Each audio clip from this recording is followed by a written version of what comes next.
UFC Vegas 114. This is the weigh-in recap show, full card predictions, and the betting breakdown. Looking forward to talking about each of the matchups on this card after seeing the fighters on the scales. So make sure you guys smash that like button. If you're new to the channel, subscribe, turn the post notifications on, and make sure you share the video too, and also hype the video. I'll be live for the entire card. Saturday, 5 p.m. Eastern time, Fight Companion. Don't miss it. And let's get into the first fight of the night with the ladies going after it. We got Piera Rodriguez versus Sam Hughes. Competitive. Bit of a 50-50. But I think Sam Hughes might outwork her over the 3 rounds, landing just a little bit more. Piera Rodriguez has the better takedowns. But it's not that Sam Hughes is a bad grappler. It's just in their first fight, there was a couple of takedowns that landed for Piera. And in recent fights, specifically the Ketlen Sousa win for Piera, she secured that victory with a lay and pray at the end. I think it's going to be back and forth. I think Sam Hughes is faster on the feet. I see her as the better volume striker. Piera doesn't have this great grappling game, but she has some takedowns. Sam Hughes looked like a beast against Shauna Bannon last time out. So Sam Hughes' improvements in the defensive grappling are something that I'll even say are potential to back on, because she is on a tear, 4-1 in her last 5 since that loss to Piera Rodriguez. And I'm not going to look past Sam Hughes' activity rate and success rate. I feel like in a competitive back and forth fight, we might be looking at another Sam Hughes split decision. She tends to be a good underdog play for women's MMA. And I think as a dog, she's going to be able to outwork Piera Rodriguez in close fashion. No, blowout exactly, matchup like domination. It's like what I'm saying. It's no like blowout type of fight where it's like, yo, Sam Hughes is going to destroy her. But I think Sam Hughes does go out and beat her. So I'm going to bank on the Sam Hughes side over Piera Rodriguez's. And I think on the scale, Sam Hughes has consistently been showing up in pretty high caliber shape, and I expected nothing different. No weight misses here. Piera Rodriguez, she looked pretty good too. No negative notes about her. And then there's the face-off. Smiling Sam Hughes. I think it's damn hard to beat Sam Hughes twice if you were mad close with her the first time that you guys fought. I think Sam is going to be the upside. I feel like she's the A side of this fight, even though she lost the last time out. Piera did beat Ketlen Sousa, which is like a big win on paper, but like, dude, I hated the performance.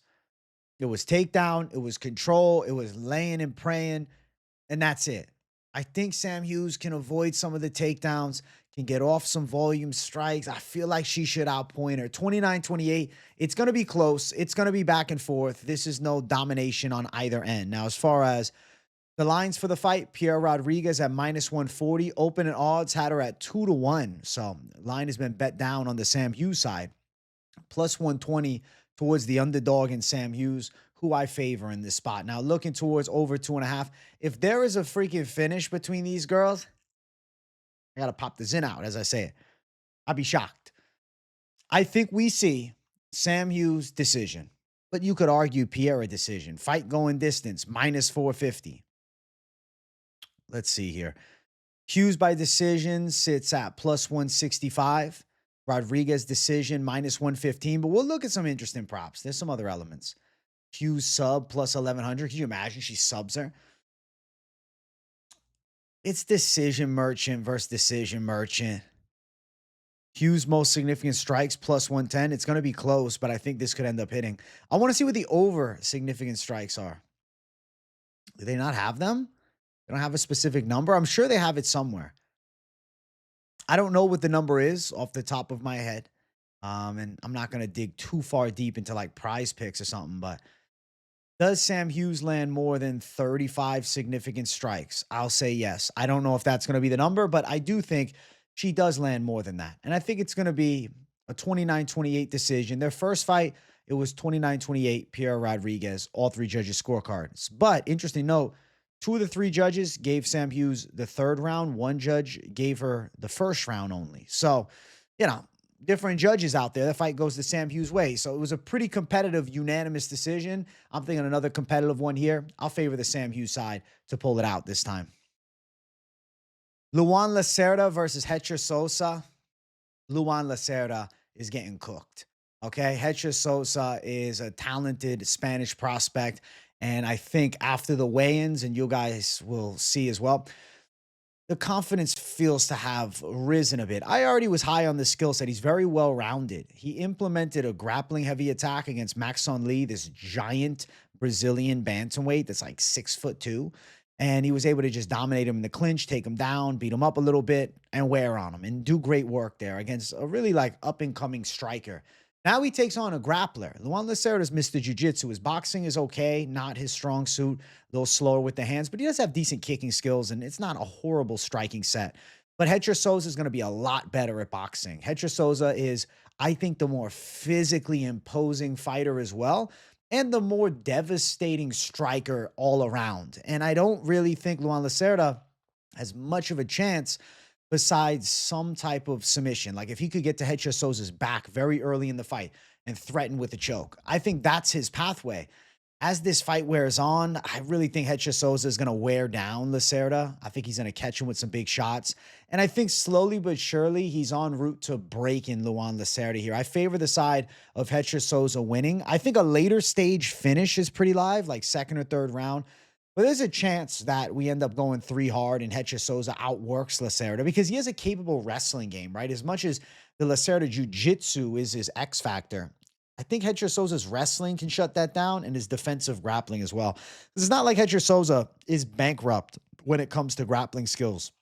He's got pretty solid takedown defense, and he's got pretty solid wrestling offense too. And he's positionally dominant and physically strong with having, good stand up and like a pressure style and kind of like an overwhelming style. And that to me seems like a good kryptonite for the side of Lacerda. And he should be able to beat up Luan Lacerda. Now at the weigh-ins, I thought that Luan Lacerda looked pretty bad. We got a different order over here. What's going on?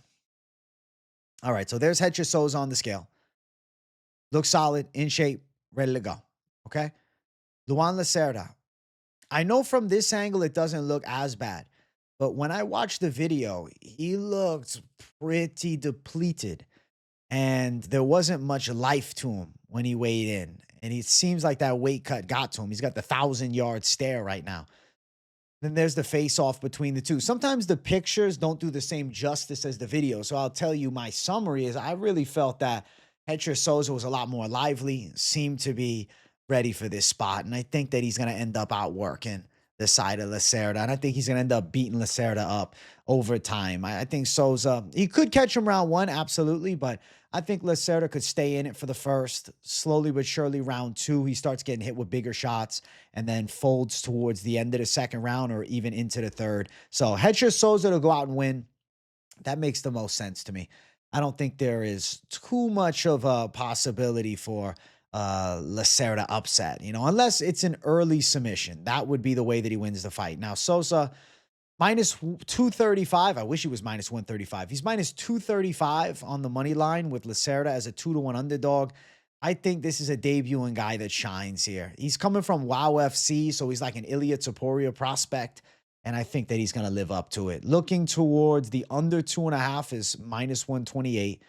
Hecher Souza to win inside of the distance sits at plus 105. Souza by KO 2-1 odds. Now, to be fair to Hecher Souza, he is not an incapable submission threat. He does have 3 wins by submission, and there is a possibility of a completely gassed Lacerda getting clubbed and subbed. But option A surely is going to be Sosa to win by knockout. Now, going towards picking the rounds, like Souza round 2, Souza round 3, or Souza knockout round 3 or knockout round 2 with much wider odds, if you're looking for more D-gen sprinkles on it. As much as I think Souza's very good, if he goes out and wins in the first round, I think I'd be rather surprised. I'm curious what a minus 3.5 is for the Souza side. They have a minus 5.5 at minus 135. That's not great. I mean, I think it hits, but I don't love that. I do think he clears, though. Should be a pretty lopsided win for Hecher Souza. I think he's landing more significant strikes. I think he's beating Lacerda up. I think he dictates the pace of the fight, and he's also going to be dictating where this fight takes place. I don't rate Lacerda's wrestling, especially in a matchup against a guy that I think can wrestle fairly well, as good enough here. So, like, really, I'm telling you, Lacerda's chance is an early back take into a submission threat or somehow catching, a neck with like a ghillie or a darce or an anaconda early in the fight while they're very dry. I just don't think that happens. Hecher Sosa should clear.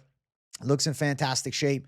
And I feel like Lacerda looked a little spotty at the weigh-ins and already feeling confident in the Sousa skill set. It has risen for me after the weigh-ins. And I think he's going out and showing out. Nice prospect here at bantamweight. I'm excited for him. His father passed away like right before his Contender Series fight. So brought a heavy heart into that. Now coming into this with the UFC debut, he's one of those guys that I think you just got to like and root for. And on top of that, he actually has the tools to clearly beat up Luan Lacerda. So Hecher Sosa to get it done.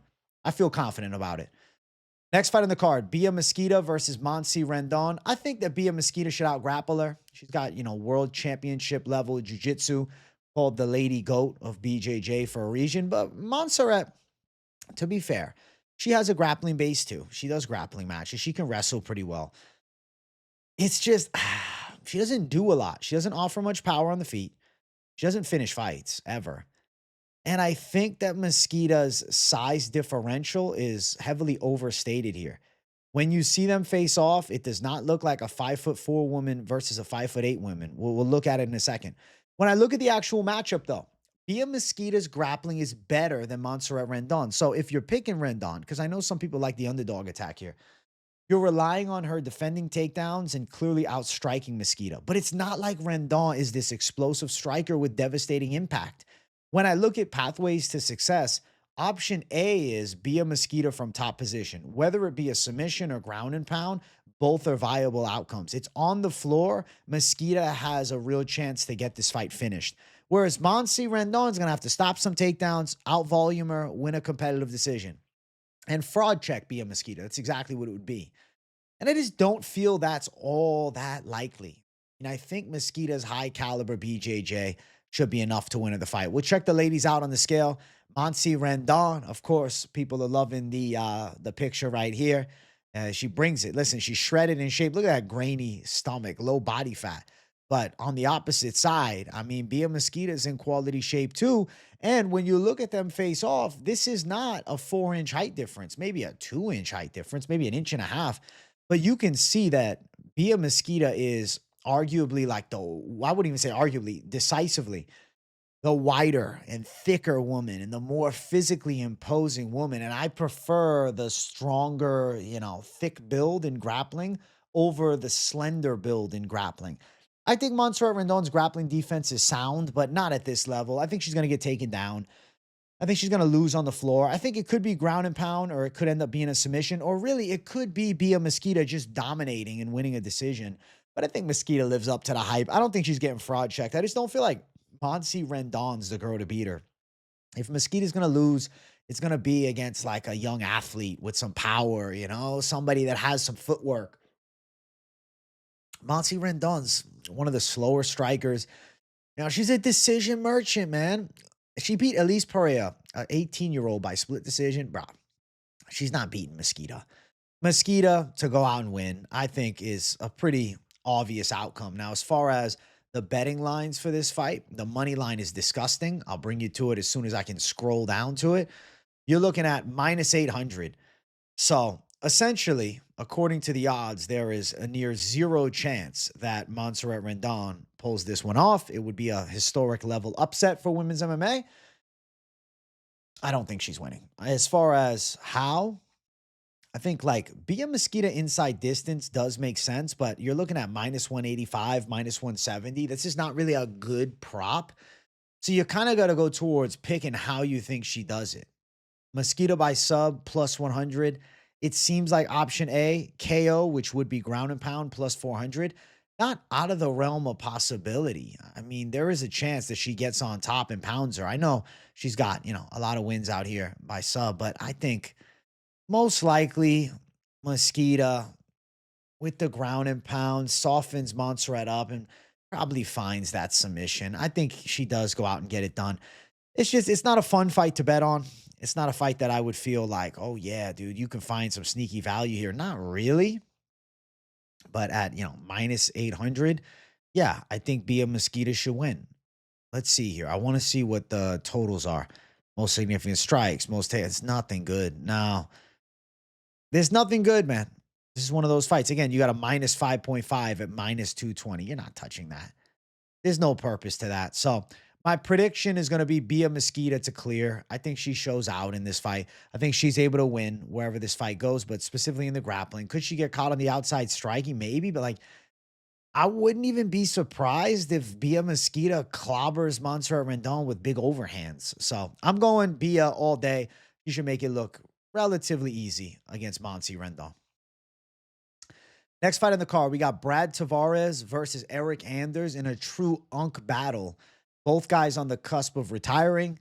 Both guys look exactly the same. They're nearly the same fighter, but the difference between the two of them is my prediction. Eryk Anders has power.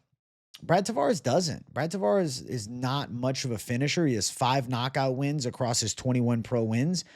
He's also been knocked out 6 times as a pro, so the chin of Brad Tavares a little wary. You look at Eryk Anders and you're like, oh, but he got knocked out in the first round last time. But yeah, it was against Christian Leroy Duncan, who's fucking amazing. He was a deadly striker. Robert Bryshek put Tavares away last time. I think the last thing to go is power. And I would rather back the 38-year-old with punching power than the 38-year-old that I think needs to go out and win a tactical decision. Eryk Anders, by no means is he, a technically sharp striker. He's pressure heavy. He's big power shots. He gets hit and he hits back. Takes one to land one. Absolutely. Brad Tavares is more mobile. He has better footwork and picks his shots better from the outside, but I just have a very hard time backing Brad Tavares here. I think Anders could clobber him with a big shot, or they could end up just smothering one another against the cage. This could truly be one of the weirder fights on the card, but I think Eryk Anders with the punching power has to be the A side. Tavares has volume, but not power, and Anders is a forward pressure-based fighter. And he also is physically strong. And I'd say Eryk Anders is also underrated in the element of wrestling. So I'm going to favor Eryk Anders with the X factor of power. The last thing to go is that power. And I think the chin of Tavares is slipping a little bit here. And I think Eryk Anders could be live to catch him with big punches towards the cage and end up pulling out the knockout win. As far as the fighters on the scales, you expect both guys in shape. Let's see what direction we're going in here. I'm surprised MMA Junkie has the completely opposite order here. Bump, bump, bump, bump. Where's our boy Brad Tavares? Brad Tavares looks in shape. Jacked, shredded. Dude's a one-of-a-kind athlete. But Eryk Anders looks in some of the best shape I've ever seen. Rumor mill is Anders is retiring after this, and that's never a good sign. But on the flip side, wouldn't be surprised if Tavares retiring after this either. As far as the face-off between the two of them, dude, the peptides are legalized in the UFC. Holy shit, man. Eryk Anders looks bigger than I've ever seen. I think Eryk Anders is due for a nice knockout. And in this fight here against Brad Tavares, I think that it's going to open itself up. I think he's going to be able to trap Brad Tavares towards the cage and clobber him with some big shots. It's like both guys on the slower side at this point, and one of them, though, has power. And I'd rather back the guy with power. As far as the odds, Anders a minus 105 underdog. But weirdly, yesterday, he was like a minus 130 favorite. And the line had actually flipped in the other direction. Like we saw him at plus 160, plus 116. And then he was sitting at a minus 127 favorite. Now he's a minus 105 underdog. But it's a pick'ems fight for a reason. I see it as a pick'ems fight. I don't think it's the most intelligent bet of all time. But if you're like, you know what? Tavares looks old. Even though on the scale, he looked good. The face-off, he looked good. But it's like, Tavares in his recent performance didn't look good. Neither did Anders, but at least it was not against Bryshek. You're like, I kind of trust in the power more. Anders by knockout plus 375. I think Anders has the upside of the KO power. And I think that is the ultimate difference maker. I'm going to say that he's able to catch that Tavares chin. Anders by knockout is going to be my prediction in a fight that could end up being rather close, but is Tavares going to circle and kickbox from the outside in the small cage for 15 minutes? We're also in the small cage. So I think that favors, the Anders pressure side and the more wild punching of Anders. I think he can land some big shots. I think he can close the distance and crack. Neither guy out wrestling the other seems likely. I think Anders might be a little physically stronger, but I'm not confident in top position Anders with control. So I'll say puncher's chance towards Anders, decision chance towards Tavares. I'll favor the puncher. I'll go with Eryk Anders to drop some heavy hands on him and end up putting him out. So Anders going to be the call for me. Next fight, Bolaji Oki versus Manoel Sosa. Weigh-in was interesting here, and we're going to look at Manoel Sosa's weigh-in closely because he may have a staph infection, but it also could be an ingrown hair, but we're going to look at it. He may have a staph infection. My pick for this fight has been Bolaji Oki because I don't really know how to believe in this Manoel Sosa guy yet. He lost the first 2 rounds on Contender Series. He was getting out grappled, and then his opponent was gassed round 3, and he was able to stop him. Never gave up on himself. Crazy will to win. Good overhand shots. Some power for sure, but kind of like a reckless Brazilian Thai striker. Big overhand punches and pressure, but like nothing that Manoel Sosa did made me say, wow. Wow. Like I'm thinking this guy's got some here. I don't know. I'm doubtful. I feel like Bolaji Oki with straight punches is dangerous. Bolaji Oki just came off of a bad loss to Mason Jones, but let's not act like he didn't have Mason Jones nearly knocked out in the first round. And Mason Jones is a very capable grappler and an experienced UFC veteran. Manoel Sosa is making his debut in the UFC. Bolaji Oki's a 4-fight veteran of the big show. I think there's something to be said about UFC experience. And then I have a guy in Bolaji Oki who's got explosive power, who has pretty nice boxing and good straight shots down the line. And Manoel Sosa, more of a looping puncher. I think Manoel Sosa is live to get caught with some shit. I'm favoring the side of Bolaji Oki to pull off the upset. I think he's potentially putting Manoel Sosa out. We'll find out about that chin. Now, Bolaji Oki's biggest yellow flag has been he gets you hurt, he goes for it, and he kind of falls apart after. But if he's able to fight a more tactical game after stinging Sosa and show a bit of maturity, I feel like Bolaji Oki could show out in a big way. And like, let's remember, Bolaji Oki, when he won on Contender Series, his hype heading into the UFC was crazy. We have seen it time and time again. These Contender Series guys come in with crazy hype and then underdeliver. Unfortunately, Bolaji Oki is one of those guys that underdelivered from Contender Series. But I still think he's a capable fighter, and I'm not sure about Manoel Sosa, who's making his UFC debut. Okay, he knocked out Mauricio Rufy some years ago on the regional scene. That's cool. That's awesome. But why is that necessarily relevant for UFC level? That's when they're both young prospects, you know? If Bolaji Oki doesn't fight like an idiot, he has the physical tools to win this fight. Now, when you look at these fighters on the scales, which we are about to do, find out what order they got this shit in. Moving shit all around for me. I got to run around like a moron. So Manoel Sosa looking absolutely jacked at the weigh-in, right? He looks good. He's like ready to cry, man. Tears in his eyes. What I thought was interesting, though, is I did a little zoom in of the video, and I was like, yo, is there something going on with the stomach? Like, is that always there? Is that a mild staph infection, or are we, come on. Like, that looks a little staph J. I'm thinking there's a possibility that we're looking at a little staph infection on the left side of the abdomen. Now, does that necessarily mean that this fight is going to fall apart for the emotional Brazilian? Not for sure. Not for sure. But I will say, like, Bolaji Oki on the other side with some devastating power, and if he shows some patience, I think he's live to pull this one out. He looks in fantastic shape, no longer with the blonde hair. Is it that Bolaji Oki is taking shit more serious and maturing? He's done with the gimmicks. I kind of like Bolaji Oki with the natural hair color. I think he's not playing games anymore. He knows, all right, fuck, man, I got to win this fight. His back's against the wall. There's the face-off between the two of them. I'm going to favor Bolaji Oki to catch him, but yes, Manoel Sosa is a jacked, intense Brazilian fighter. But it's a lot of overhand shots, and I just have some relative doubts about his skill set. I don't know with him. Whereas I'm like, I know Bolaji Oki's got potential. I know Bolaji Oki shows good moments. It's just things have fallen apart in certain fights. Let's say things don't fall apart in this fight, and Bolaji Oki is able to win. I don't understand how a debuting guy in Manoel Sosa is sitting at a minus 270 favorite status. This to me, like if they were like, you know, minus 120, even minus 160, like they had Sosa as a little bit of a favorite. I keep saying Sosa because I'm thinking of Hecher, but Manoel Sousa. They couldn't put a Z in the name. Regardless, minus 270. Why? Why is he minus 270? I think Oki's a live dog at plus 230 and more of a 50-50 fight. I don't trust in Manoel Sousa to win. Oki by KO plus 450, Sousa by KO plus 190. I think most likely, somebody is live to get hurt in this fight. But can you imagine Oki fights smart? He wins a decision at 6-1. That's not the craziest take ever. I know he's a big power hitter and he's been a guy that's all gas, no brakes, but he's got 4 wins by decision, and 2 of those wins by decision are in the UFC.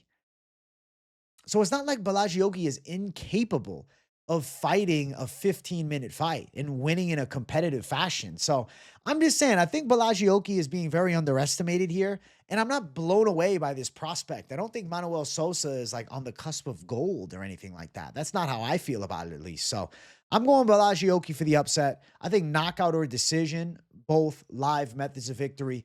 I'm going to favor his side to pull this one off against Manoel Sosa, who I think is, a bit of a wild card at this point. We don't know enough about him. Next fight on the card, Elijah Smith versus Su Young Yu. I like Elijah Smith's chances a lot in this fight.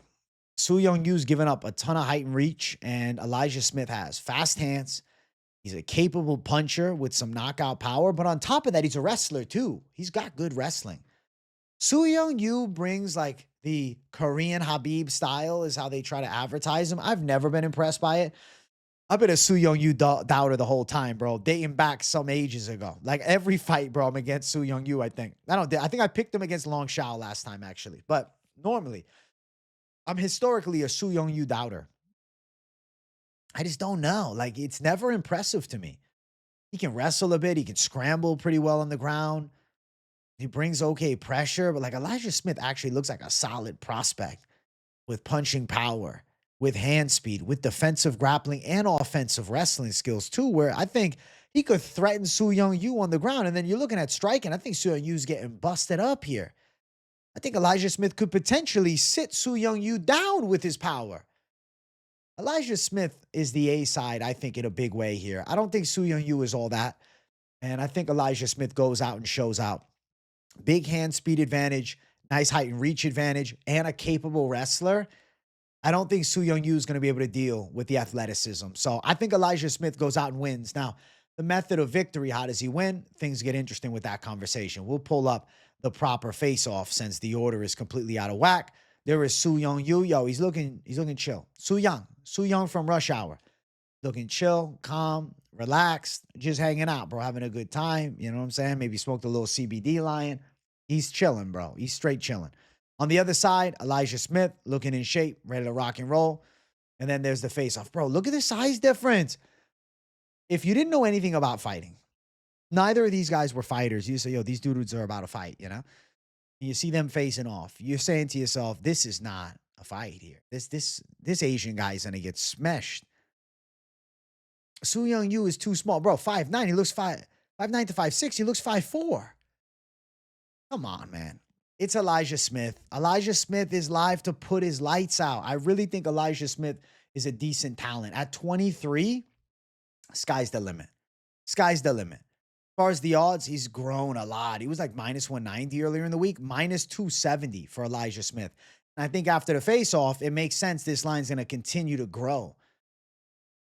Now, the thing is, Elijah Smith's got some hands on him. Plus 385 for the KO. I watched Su Young Yu get knocked out a while ago. This fight, way back, 2023, kind of gassed. Later stage KO. And if you look like Long Shao, AJ Cunningham, Bargain, Jelly Issa, none of these guys really have big power. Elijah Smith can crack a bit. He's got 5 KO wins as a pro. He's coming off a knockout win. Granted, it was a slam against Kazama, but still, like, he's got some hands on him. Elijah Smith by knockout isn't a crazy take at plus 385. Now, decision is plus 120. I think that's live too. I think the Elijah Smith side is definitely by far the A side in this spot. I got my doubts about Su Young Yu. I think he's overrated. I've been saying it for a long time. Now he's fighting a capable prospect that can wrestle pretty well and definitely has some fast hands. I favor the Elijah Smith side. And I'm thinking I'm going knockout officially, man. I think he's going to knock Su Young Yu out. Su Young Yu's hittable down the center line. He just hasn't really fought anybody that can crack. And I think Elijah Smith can do something nice here. In worst case, I think Elijah Smith got the 3-round cardio to win a, high-paced 3-round fight. So Elijah Smith for the W is going to be my prediction in this fight here. Next fight on the card, we got Vitor Petrino versus Steven Asplund. I'm sick of the bullshitting, bro. Heavyweight Holloway, okay? Concrete Asplund. You can kill the man, not the idea type shit. I think Steven Asplund is going to pull this one off against Vitor Petrino as long as he doesn't get finished in the first round. Vitor Petrino is very physically strong, got solid takedowns, not a high-level wrestler, but solid like BJJ takedowns.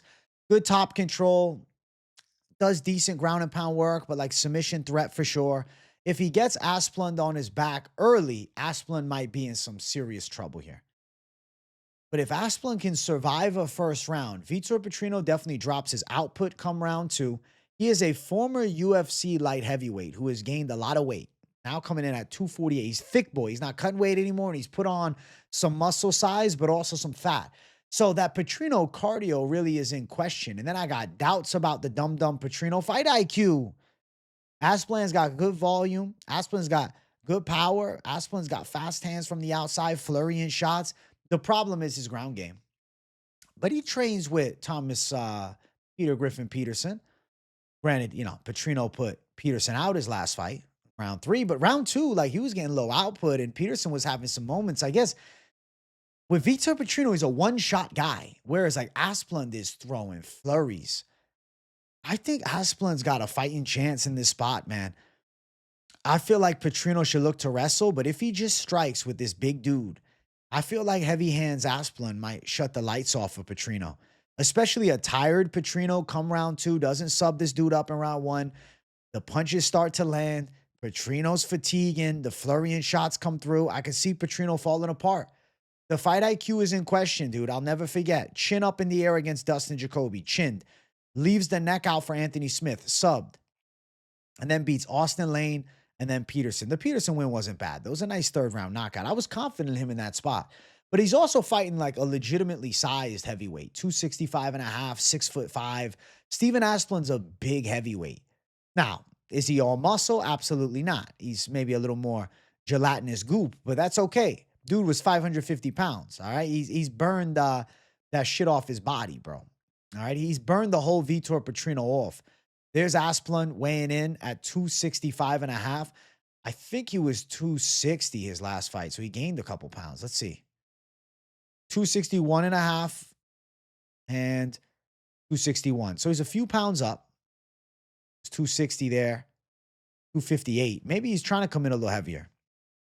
He wants to have a little more size on him, a little more thickness to his build, maybe to use that to impose his will here. But, Asplund, he's not winning any physique contests. And then we got Mr. fucking Jack Savage, Vitor Petrino. He's become a full-size heavyweight. The abs, they're still there, but they're slowly and surely getting harder to see. I'm wondering when we see Vitor Petrino at 260. And then there's the face-off. Not much of a height difference, about 2 inches. What is Petrino listed at? 6'2".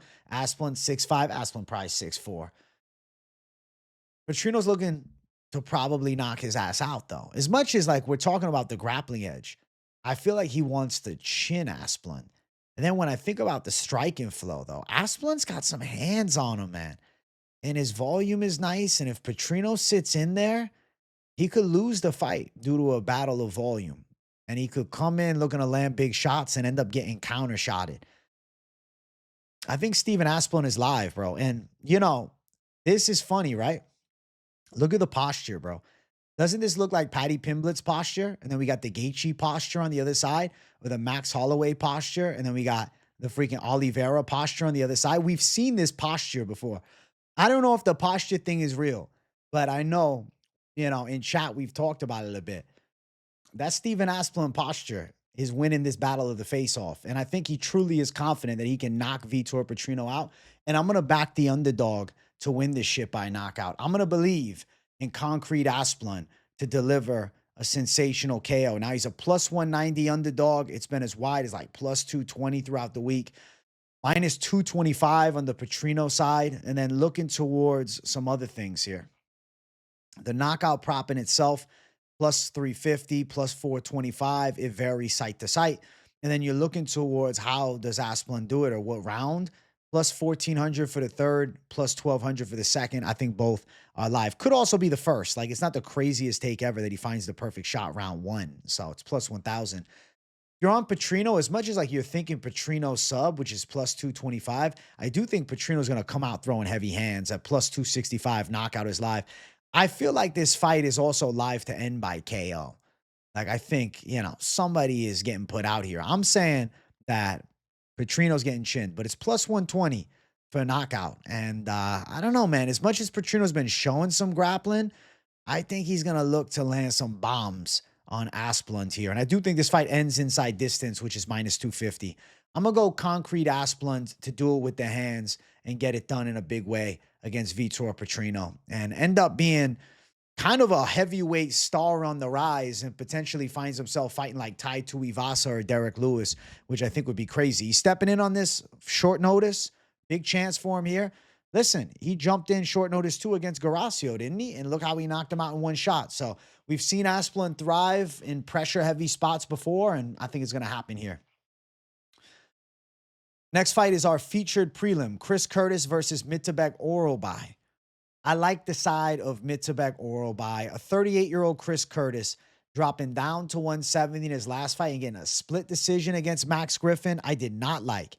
And then you got Orolbai, who's never lost a fight at 170 before.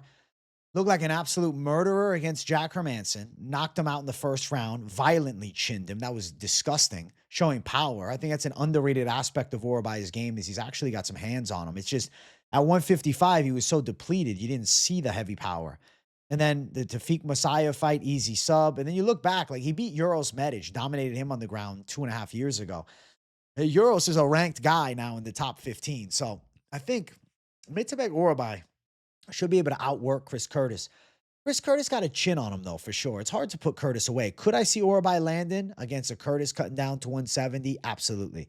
Could I see Orolbai out-pressuring him, out-pacing him, out-working him over 3? Yes. Could I see Curtis winning some striking exchanges with his tricky southpaw boxing stance? Yes. But I just think Mitabek Orolbai is going to do more over the course of the fight. If you look at the recent Chris Curtis wins, split decision with Burial, split decision against Max Griffin. He's been winning close fights, and then he's been losing fights. I feel like Mitabek Orolbai is live to get him here. I feel like Orolbai is going to be too technically sharp with the offensive strike attack, but with that is the pressure style into the grappling threat, with the cardio, with the in-your-face style. I think Mitabek Orolbai is live to win this fight. Over a round and a half, though. If he wins in round one or like early, even under 1.5, I'll be like, holy shit. I think that'd be a bit of a surprise. I more so feel like Orolbai is going to get the hand raise over time. If it is a stoppage, maybe it's body work into a submission, into the later stage of the fight, or just Orolbai securing a hard-fought decision against Chris Curtis. Let's look at the scales, though. Let's check these savages out, and let's see what we're looking at here. We're going in all different directions because MMA Junkie's order is completely out of whack. We got Chris Curtis weighing in, looking typically strong, solid, in shape, lean. He's a 170-pound Chris Curtis now. Mitabek Orolbai looking pretty fucking jacked, becoming like a legit welterweight again after trying to do that run at 155, which I think was a bad move. Then there's the face-off between the two. Curtis a little taller. Orolbai, calm, cool, collected. It's chill vibes at the face-off. The face-off not really telling us much about the fight. I just think Orolbai should be able to handle in this spot here. Now, he's a pretty wide favorite, and the odds have continued to grow throughout the week. Minus 340 from Mitabek Orolbai, plus 280 for the Chris Curtis side. Over 2.5, minus 155. Like I said, I think Orolbai wins and over 1.5, which is like minus 135. Picking method of victory, I'm actually having a hard time because I can see this decision at plus 135. Him outworking Curtis and getting it done in the scorecards. If he goes out and like subs him, plus 375, that's a big deal. If he knocks him out, plus 375, big deal.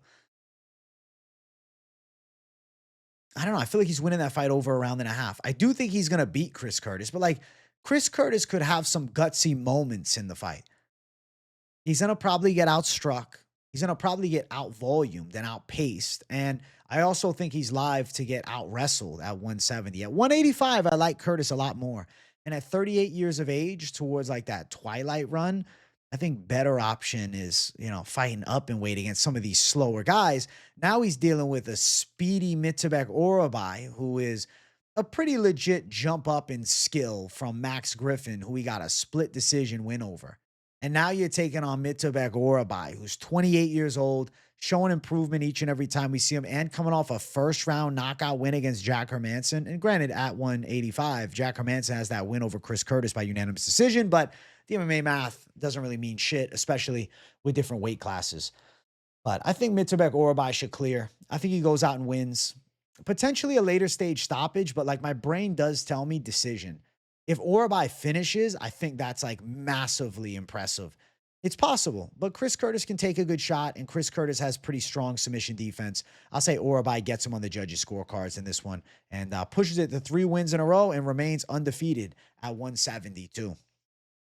Next fight on the card, main card opener. Make sure you guys hit the likes. Make sure you guys subscribe. And make sure you guys hype the video. Bruno Silva versus Charles Johnson. I like the side of Inner G Charles Johnson to win in like a fun fight against Bruno Silva.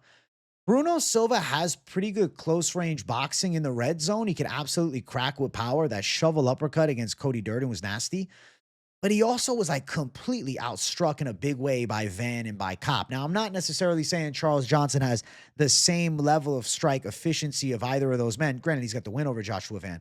But Charles Johnson, first thing, he does well against this frame, 5'4", 66-inch reach. This is a frame that Charles Johnson should be able to pick apart from range.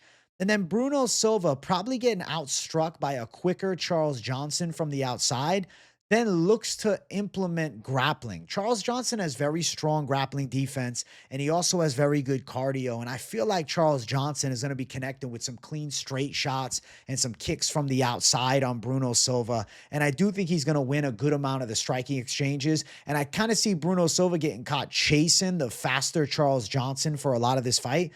My initial read was, I think, Johnson on the cards, but as the week has gone on and I've thought more about this fight, I feel like there is a possibility of like an accumulation of volume damage, kind of like what we saw for Bruno Silva when he fought against Van and when he fought against Kopp, where he was worn down towards the later stage of the fight. And I could see Charles Johnson touching him first round, starting to really unload second round, and then third round, Bruno Silva showing signs of slowdown and then really getting cracked by Charles Johnson, who I think is going to have a cardio advantage. And then on top of that, height and reach edge. And you look at Bruno Silva's last win, it was a nice performance against Hyun-Sung Park, where he pretty much bullied Park for a lot of the fight. But Park is a shorter, stocky fighter that's, not a longtime staple veteran, and definitely not a guy that's knocked out Joshua Van, Lawner Kavanaugh, and even beat Sumaderji by a decision. Like, the 3 recent wins for Charles Johnson have aged like gold, okay? Look at the losses. Temerov, and he won the 3rd round, and Temerov tested positive after the fight for some anabolics and shit. Popped for something. And then Alex Perez caught him a month and a half ago with a perfectly timed hook and, kind of just hit the equilibrium and threw him off. And I know some people are like, oh, but he got knocked out not long ago. Why are you still picking him? Here's the difference.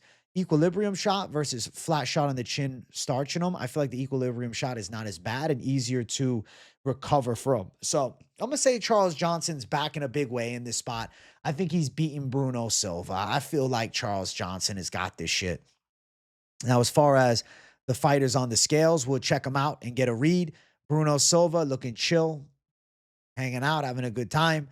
The karate-esque striking style form that he sometimes brings, I think it's going to be too heavy-footed, and I think he has a harder time closing distance. On the other side, Charles Johnson rocking the bald lion haircut.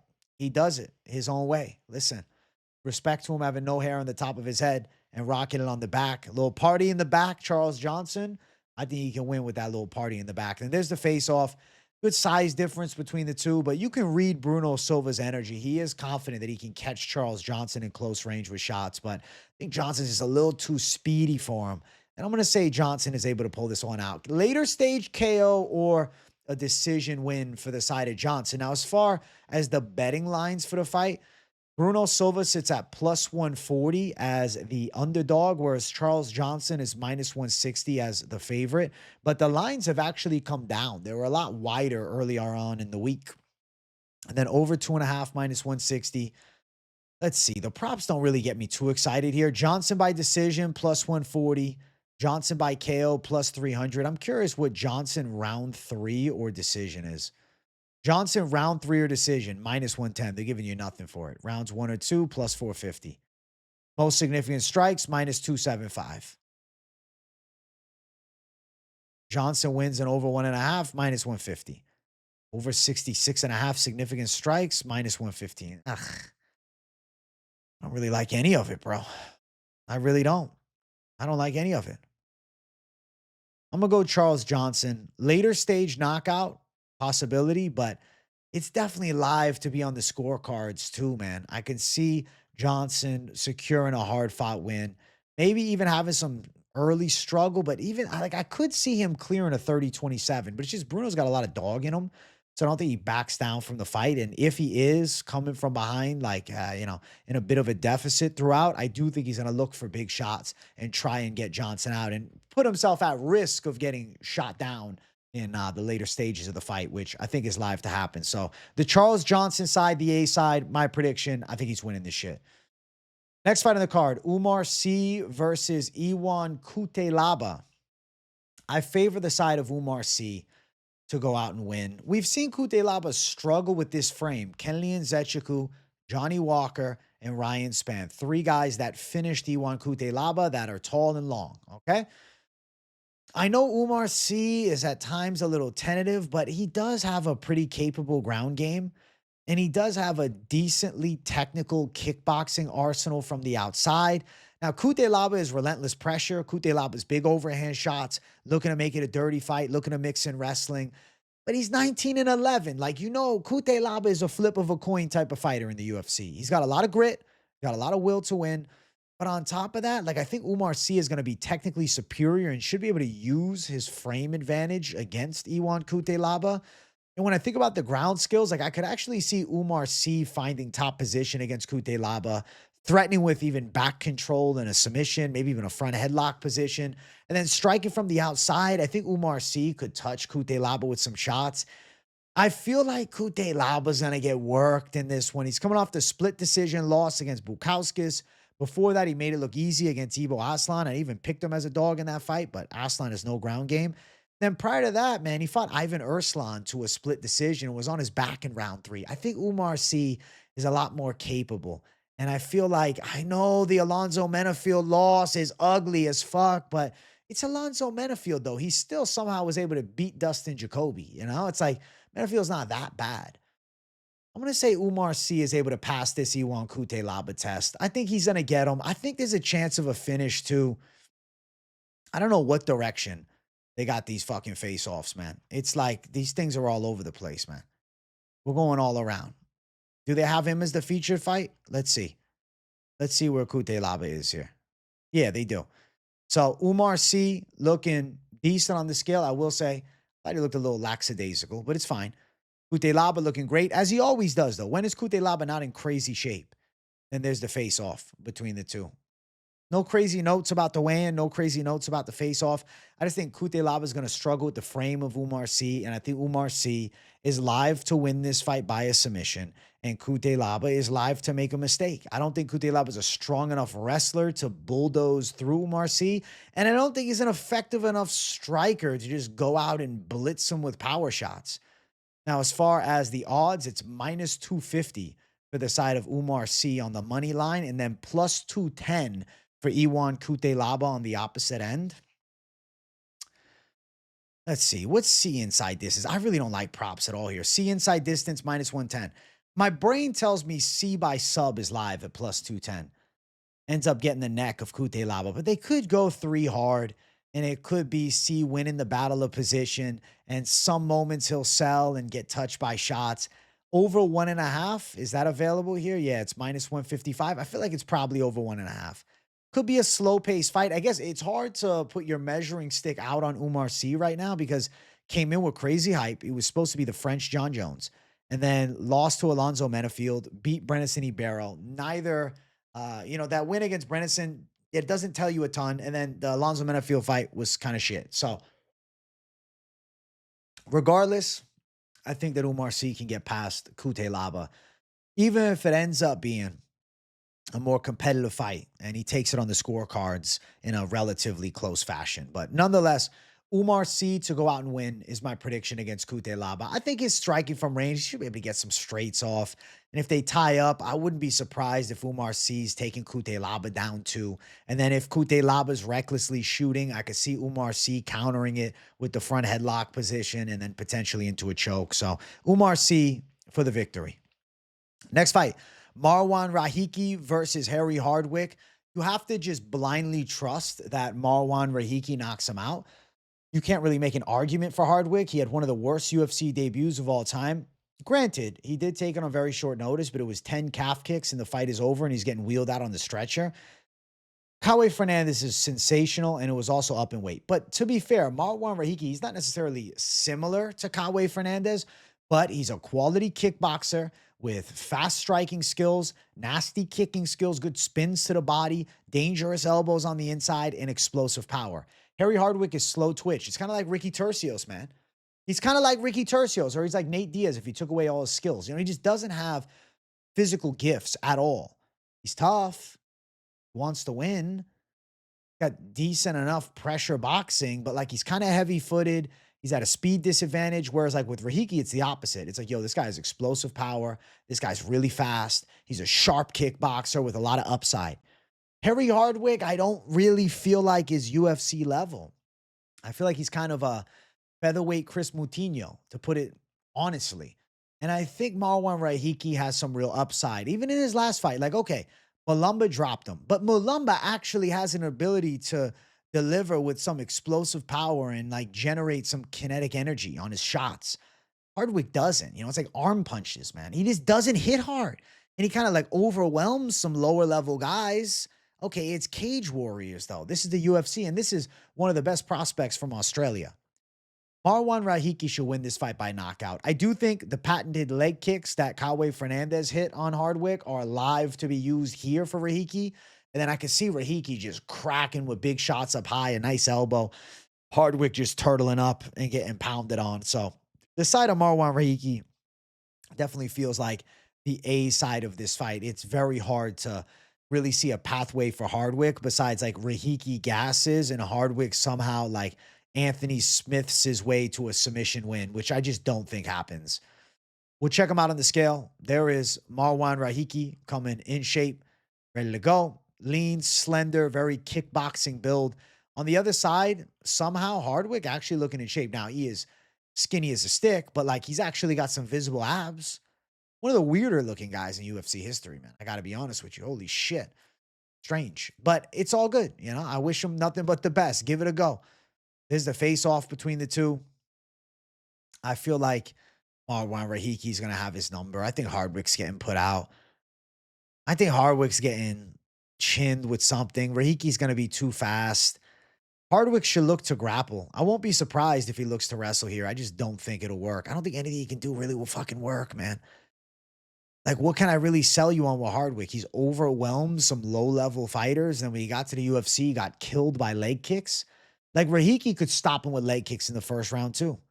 Under 1.5 plus 140. With the way Rahiki starts, very live for an under. And then looking at Rahiki to win by KO plus 135. You look at Marwan Rahiki's fighting career. Guy's a finisher, okay? 3 first-round KOs, 3 second-round KOs, and then 1 fourth-round submission. So has finished everybody that he's fought. I don't think it's any different here with the Hardwick side. So if you are like, well, what if he got a neck? Rahiki inside distance, if you kind of want to cover both ends, plus 105. I just don't think Hardwick has much of a chance. It's just, I don't. I think Rahiki's going to be way too athletic, way too powerful, and just way too good at kickboxing, whereas Hardwick ultimately isn't, man. So Marwan Rahiki by knockout and potentially by first round knockout, but obviously live in the first 2. He should be able to put Harry Hardwick away, find some big shots on him, and get a finish. Rahiki, KO, and Freaky Rahiki making some waves here at the UFC featherweight class in a softball fight. I mean, listen, Harry Hardwick is British, and there's a card in England next week, and they put him on the Apex card the week before. That tells you everything you need to know. Rahiki all day. Featured fight up next, we got Andre Fili versus Jose Delgado. I think Jose Delgado is a lock to win here, and I think he's going to finish Andre Fili as well. Delgado's a sharp striker with dangerous power. And it's not like he doesn't make reads, though. Like, certain guys, they come out when you say they're dangerous strikers, but it's just all offense and no reads. It's just power. And they, beat people up with just gun-slinging bombs, and some people break to it. But like Delgado seems to have a good technical fight IQ. He seems to have good striking patience with a real ability to land a knockout and with a real dangerous threat of not just punches, but nice kicks as well. The knee that he knocked Hyder Emil out with was sensational.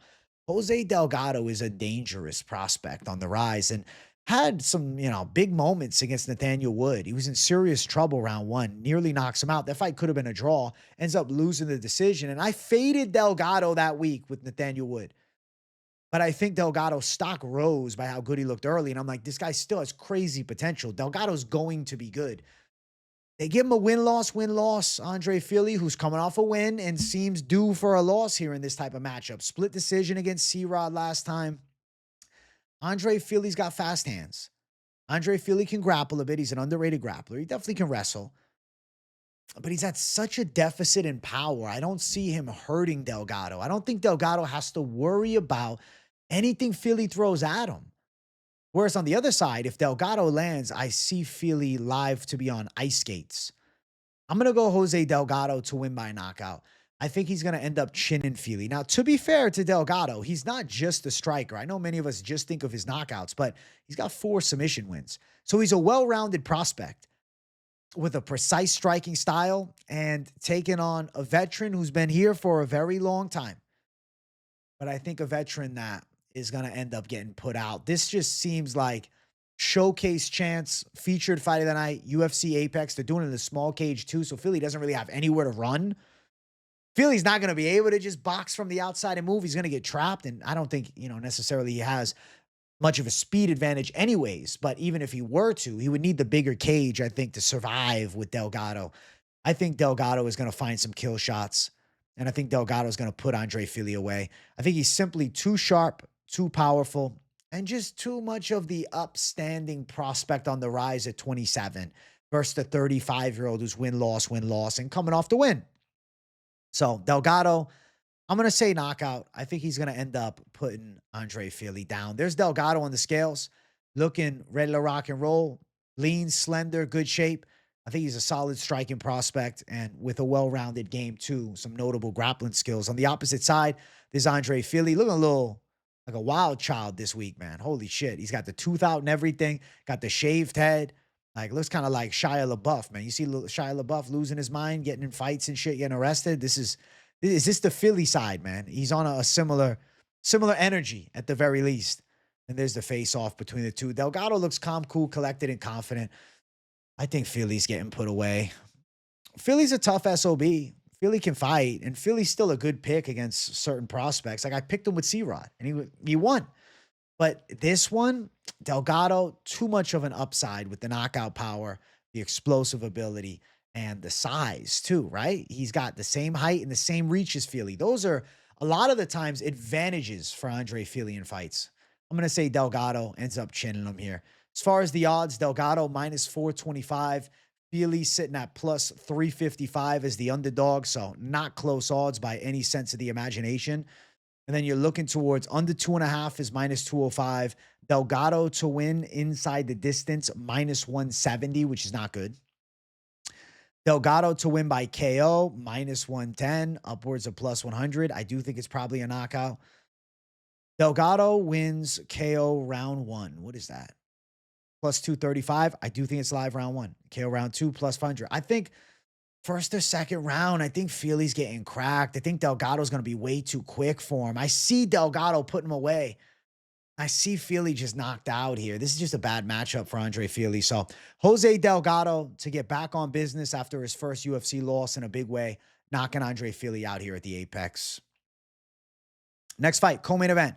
Amanda Lemos versus Jillian Robertson. I'm going with the grappler in Jillian Robertson. I think if she gets to top position, she's going to be able to secure a lot of control time on Lemos. But to be fair, Amanda Lemos is still a sharp striker, and she's going to have the advantage on the feet against Jillian Robertson. Amanda Lemos is a very capable kickboxer with snapping leg kicks, very rare power for women's MMA, and explosive punch speed too. But she's 38 though. And Julia Robertson at 30, she's been bulldozing girls. She closes the distance well into takedowns against the cage nicely, can smother against the cage, but can get on top and really do big work with ground and pound, with submission threat. And she's also just a demon with positional control. Like, she gets you down, it's incredibly hard to get back up. Amanda Lemos last time fought pressure wrestler Tatiana Suarez, but like Suarez, she pressure wrestling girl. She hadn't been looking good in a while. I don't know. Lemos ended up losing a close decision there. And then it's like, you know, we're going to sell ourselves that, oh, well, Lemos loses there by close decision. Tati Suarez, well, now we got to pick her to knock out Robertson. Nah, she lost to grapplers every time. All right, Mackenzie Dern, no, 2 years ago. But I don't know. Mackenzie Dern, 2 years ago, she's gotten better. I don't know. I don't think Mackenzie Dern's the best at 115. It's just the perfect matchup. Berna Jandaroba subbed there, and then Weili Zhang able to out-grapple her. She does have a really nice ninja choke. She's not going to get it on Jillian here. I think Jillian Robertson takes her down, gets on top, and controls a lot of the fight. I think she'll look to land ground and pound. I think she'll look to work for a submission. We're going to find out how much the 38-year-old Lemos has left in the tank. Hasn't fought in nearly 6 months. Granted, you know, like I said, Tatiana Suarez is a grappler, and, you know, she was able to stop some takedowns. But I think the difference is like Jillian getting on top and then working from top position. She plants herself on top of you very nicely. And I feel like Jillian working from top is very live to have some positive damaging moments and some ground and pound. I think Jillian's going to win this fight using the grappling. Of course, she has to get this fight to the ground. Now, as far as the scales between the ladies, we'll find them here. Mrs. Red Riding Hood Robertson, looking in shape, ready to go, pretty lean. Bling, bling, red hair over here. Holy shit. The Hughes. Hey, she's saying submission. She's trying to hint to us. She thinks a rear naked choke's coming. Then we got blonde Lemos rocking some swag. Lemos is a gangster. There's the face off. Jillian Robertson did need the box at the weigh-in, but she's fought at 125 before. So, like, it's a difficult cut, but she still makes weight, and she looked okay. I think she's fine. But there's the intense face off. Lemos wants to strike. Robertson wants it on the ground. 38 versus 30. Who implements their game? More likely, it is the side of the grappler. It is the side of the younger woman. It is the side of Jillian Robertson. I think she's going to be able to out-grapple Amanda Lemos. And she is live to do some damage from top position and work towards a finish. Let's see. The money line odds, like minus 205, plus 175. Lemos is a dog. Lemos is going to have to create space, stay away, and land some big shots. Whereas, like, Jillian on the other side, I know what she does well. You know, she gets on top and she fucking murders women. Let's see. Robertson to win via decision, plus 170. Robertson to win inside distance, also plus 170. Robertson KO, it would be ground and pound, plus 675. Robertson sub, plus 300. Why do I hate all of it? I kind of just hate betting this fight. I don't know. Like, I'm picking Robertson. I think she wins, but okay. Most takedowns. We got our lock right here. Minus 700. Wow. Most significant, minus 150. Obviously, she's got to hit takedowns to make that happen.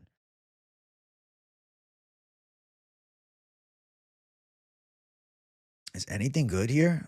Over insignificant strikes, dude. They could go under. Over 2.5 takedowns. Maybe. She's live for it. I'll lean yes on that. Robertson minus 3.5. That can't be right. Minus 105. What? That's the line they're giving us. Lemos spread minus 130. Listen, if you think Lemos making it close, plus 3.5 Lemos minus 130, I wish you luck on that line. At the end of the day, do I really feel like going out and throwing heat down on this women's fight? No, there's other fights on this card that I'd rather bet on. But ultimately, I do think Jillian Robertson is going to have a clear-cut grappling advantage, which she uses to win this fight. And she is incredibly impressive when she gets on top of girls. So Robertson for the W over Amanda Lemos. Now it's time for the main event of the evening. Make sure you guys smash the like button for me, hype the video, and subscribe to the channel if you're new. It's Josh Emmett versus Kevin Vallejos. This is the showcase chance for Kevin Vallejos against a guy who has been at the top of the UFC featherweight division forever. I'm going with Kevin Vallejos to win. I like his chances a lot because he is not just a bullying pressure striker that comes out reckless. He is a technical knockout artist that uses patience to set up the kill. Against Giga Chikadze, Giga was landing some nasty body shots round one, and Vallejos was using that first round as the measuring stick, finding his range, finding his rhythm, and making the read to then land that sensational spinning elbow KO and being the first guy to ever knock Giga Chikadze out in an MMA fight. You look at Josh Emmett on the other side. His style is close range boxing. He has big power in his overhands and his left hooks. He cracks like very few, and he also can wrestle a bit. But Vallejos with that short, stocky frame, I think is going to be very hard to take down. And then I think about in close range, Josh Emmett loading up on big shots. I feel like Vallejos is the slicker boxer between the two of them. Like Emmett is just all power, but Vallejos, I could see him using head movement into a counter. I think Vallejos is going to be able to catch Josh Emmett at some point throughout this fight. I could see Emmett having a few moments, but I really believe Emmett's best chance to win this fight is to start red hot fast, catch Vallejos off guard, and knock him out in the first round. But as you get a little bit longer, as Vallejos starts finding his rhythm and range, I think Vallejos is going to be peppering some decent shots to the body and head, attacking with some kicks to the legs, making his technical reads, waiting for the moment to explode on a power shot. And we've seen Josh Emmett knocked out before. That wild hook from Jeremy Stevens years ago. I could see close range Vallejos finding an elbow that cuts Josh Emmett. I can see Vallejos working some shots to the body to slow the Emmett gas tank and slowly but surely wear him down. Then I think Vallejos will be live for the knockout, like after round number one. Could they end up doing 5? Could I see Vallejos winning a 5-round decision, outworking Josh Emmett? Absolutely. I don't think that's out of the realm of possibility here. But I will say, where is Josh Emmett's head at? Coming off of a first-round submission loss to Yusuf Zalal, it was quick, it was easy. And I get it, it was sub. But is he questioning, fuck, man, this young guy got me. Now I got another young guy, a quick striker who's technically sound, who's got good head movement, who has very good defensive boxing skills, and has nice counters, and is dangerous with more than just hands. He's got good kicking skills and good elbows on top of it, not just punches. I feel like with 25 minutes to do it, Vallejos will find the counter shot. It could be third round, and Emmett's kind of attacking him early, and Vallejos just staying patient, and even Emmett having a couple of shots that land, but Vallejos makes his reads and just keeps on peppering away until the moment to strike and kill comes. That's what Vallejos does well, is he is patient beyond his years. At 24 years of age, he fights with a calm that normally guys start developing at like 29.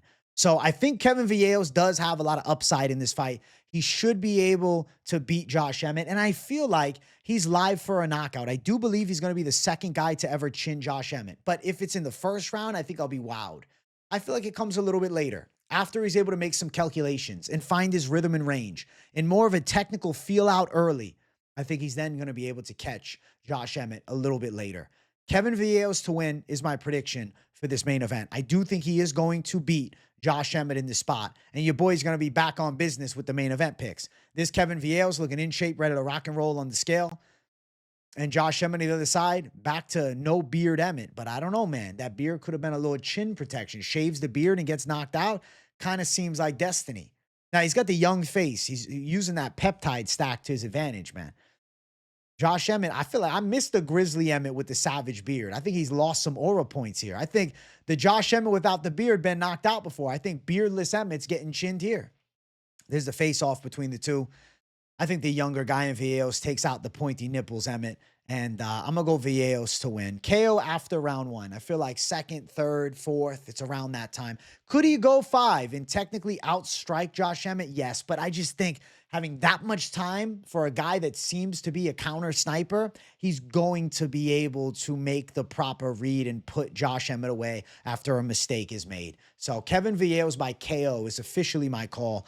He's a very fat favorite at minus 550, minus 560. Big favorite status. Big favorite status. Let's look towards the odds. Fight starts round 2, minus 550. Wow. Vallejos to win by KO, minus 110. I do think he's going to win by KO. He's got a lot of time to do it. Emmett round 1, that's his best chance, and it'd probably be a KO round 1, sitting at plus 2,000, plus 2,500. Vallejos wins KO 3, plus 675. Vallejos wins KO 2, plus 550. For like second, third, even fourth round. It jumps big for fourth round at plus 1,100. I feel like 3, 4, 5... You know, even 2, 3, 4. Something like that is when Vallejos will probably find the kill. Vallejos 3 and 4 plus 375. I think Emmett could survive the first two, but that second round, I could see Vallejos lighting them up as well. Most significant strikes, 5-1 Vallejos. Holy shit. They're not giving you much on the odds. Vallejos wins over a round and a half, minus 275. Vallejos wins under a round and a half, plus 250. What's Vallejos under 3.5? Vallejos wins and under 3.5, minus 115. They're not giving you anything. Better off just go KO. Why the fuck am I chasing that? The 75.5 significant strikes is live if this fight makes it past like round 3. If they head into the championship rounds, those numbers are more live. If it's a, 2-round fight, I don't think this hits. I think it goes under. The point spreads are crazy here. The 9.5. What the fuck are we even doing? I'm going Kevin Vallejos to get it done. Could it be a 5-round technical shutout? And could he win by decision? Yes. Is the decision line a great line to bet, though? The problem is I'm looking at the decision prop, 2-1 odds. Not sensational. Knockout minus 110. Not sensational either. Are you going to get any love on KO or decision? I almost forgot to check. KO or decision for the Vallejos side. Minus 450. They give you 100 less points. I think Vallejos gets it done. I do think he gets a knockout. I feel like it's second, third, or fourth round. He'll make a read. He will strike like a fucking cobra, and he will be the second guy ever to knock out Josh Emmett. I feel pretty good about it. Vallejos is now on the cusp of a mega fight. We just saw the side of Arnold Allen versus Melky Costa booked, and obviously Melky coming off the sick KO over Dan Ige. Vallejos, I mean, listen, he's in the running to fight somebody like a Melky Costa Arnold Allen winner. He's in the running for something crazy. Like, I really look forward to seeing what's next for him. This UFC featherweight division's red hot. Aljamain Sterling, Yusuf Zalal. If he wins impressively, could he end up getting jumped up to fight like a Yusuf Zalal? Is Brian Ortega ever fighting again at 145? Ortega could end up fighting Vallejos. I think that could be a pretty sick fight. A lot of options, man. Steve Garcia fighting Diego Lopez. Vallejos could fight the loser of that fight. This is really like the fight on the cusp of it. If he wins this one, it's the dream being made, set forth for the 24-year-old. And I do think El Chino carrying that Marcos Maidana nickname in boxing, he's a legend there. And in MMA, he's going to make it known here. We're going Vallejos by KO in the main event, in his first ever UFC main event. And Big J is breaking the main event curse in a big way. Now, if you do believe in the main event curse, you got the underdog Josh Emmett right in your face. Good luck. All right?